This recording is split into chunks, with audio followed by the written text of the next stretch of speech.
You ask Tiger to solve. This deals with linear equations with one unknown. The final result is a equals -60.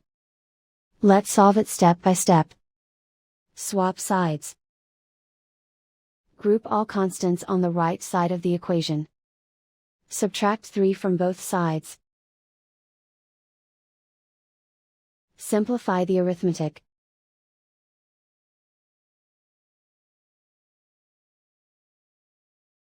Isolate the a. Multiply both sides by inverse fraction 4/1. Group like terms. Multiply the coefficients. Simplify the fraction. Simplify the arithmetic. And so the final result is a equals -60.